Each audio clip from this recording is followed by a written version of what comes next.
Hello everyone, welcome to Pammi Dharani Satya's YouTube channel. Today we are going to learn about the topic calculation of arithmetic mean when continuous series is given. So how to identify whether it is a continuous series or not. So this is how the class intervals will be given and the frequencies are given. Whenever you have class intervals in your question, so it seems that the question is about the continuous series. So in continuous series you need to know like little things should be known before doing the sums. That is like these two difference between the two lower class limits. So these are your lower class limits like this 10, 20, 30, 40 and 50. These are your lower class limits, or you can say lower boundaries, lower class limits, and these are called as the upper class limits. These are called as your upper class limits. These are lower class limits and these are called as your upper class limits. So the difference between these two lower class limits will be called as the class intervals. Next, see, in continuous series you will be having two types of series. One is the exclusive series and the other one is the inclusive series. So exclusive series means the upper class limit of one class will be same as the lower class limit of the other class. So such types of sums are called as the exclusive series sums.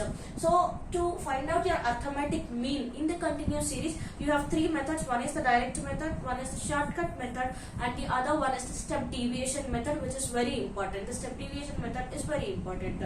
So first we'll be seeing our calculation of arithmetic mean in the direct method. So to calculate our arithmetic mean in continuous series in direct method, we have the formula x bar is equal to summation of fm divided by n.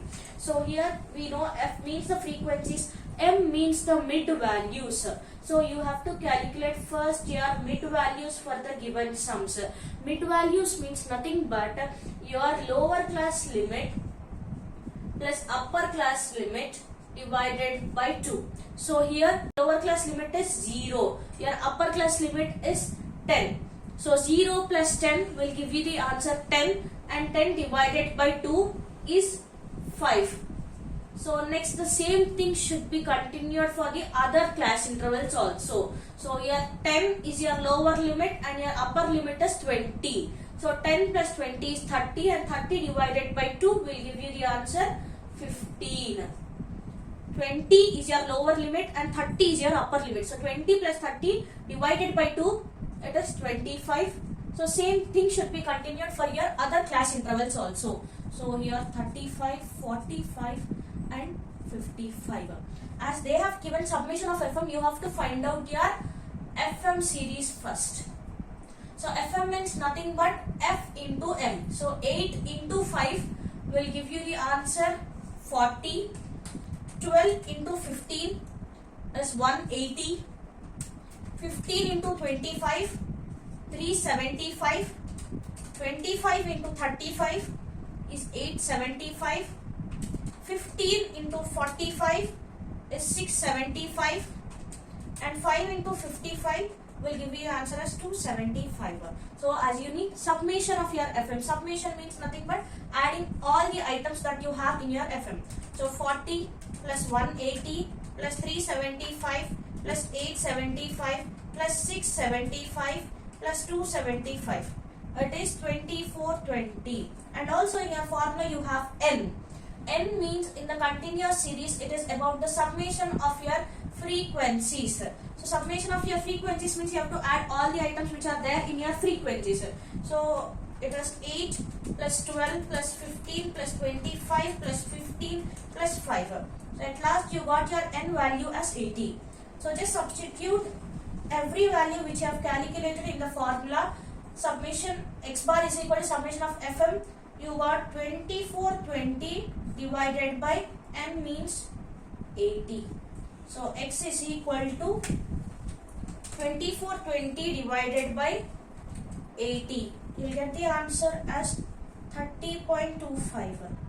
So this is your mean in continuous series in direct method. So let's see our calculation of mean in shortcut method. So in shortcut method, you have the formula x bar is equal to a plus summation of fd divided by n. So a, it is always about the assumed mean, or the shortcut method it is also called as the assumed mean method. So summation of fd, so you already know f means the summation, d here is about the deviations. So whenever you have a continuous series, your deviation should be taken from the mid values you have calculated. So let's calculate our d values here. D means the mid values. So mid values is equal to m minus a. So you have to take your deviations from your mid values. So m minus a. So let's take the shortest number as your assumed mean. So if you take the shortest number, you will get every number in the positive values. So let's take 5, something like we'll take 5 as your assumed mean. So 5 minus 5 will give you the answer 0. 15. So d is equal to m. M is 15. M minus a. This is your assumed value. So 5 is your assumed value here. So 15 minus 5 is 10.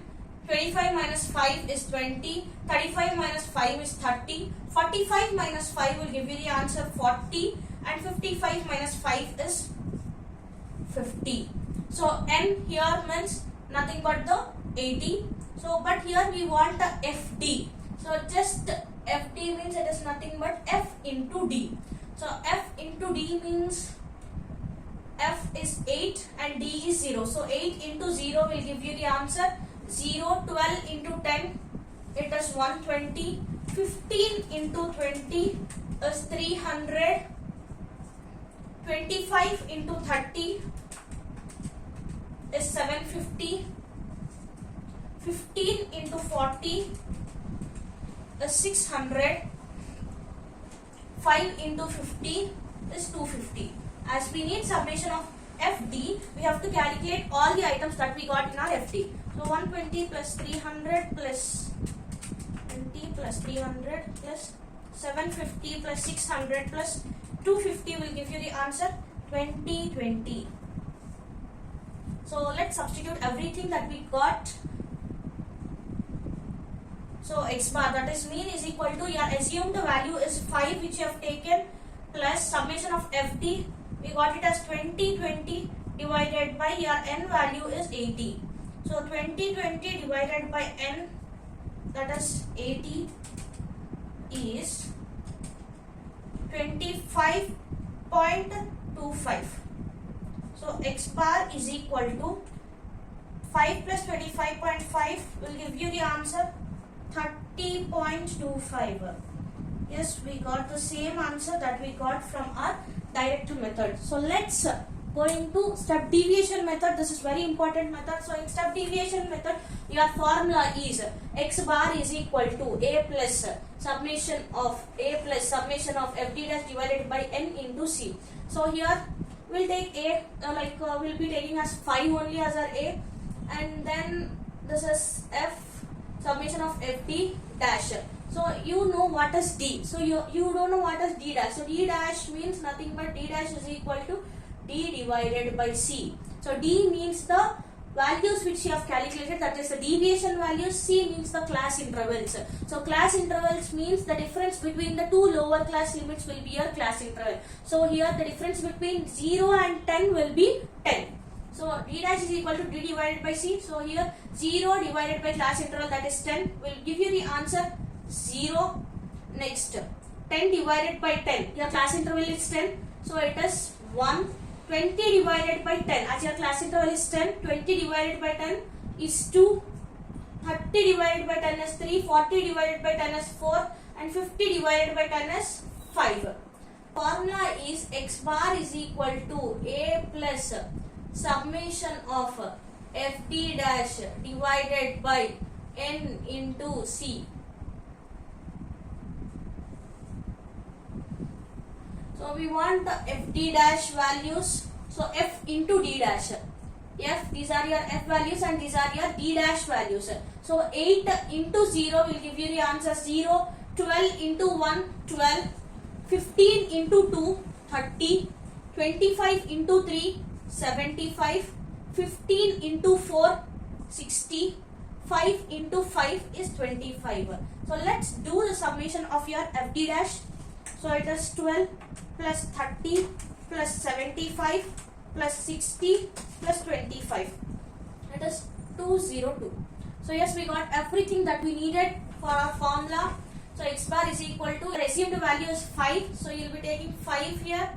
5 plus your summation of your D dash, you got it as 202 divided by your n value is summation of your frequencies, that is you got it as 80 into your C means the class interval, the difference between the two lower class limits, that is 0 and 10. You got the answer as 10. So x bar is equal to 5 plus 202 divided by 80, that is 2.525 into 10. So x bar is equal to 5 plus 2.525 into 10 is 25.25. So let's add these two numbers. 5 plus 25.25 is 30.25. So this is the answer for your given question. That is the mean for your given question is 30.25. So whatever the method you are using, like whatever the formula, like direct method, either it's direct method or shortcut method or step deviation method, you are going to get the same answer.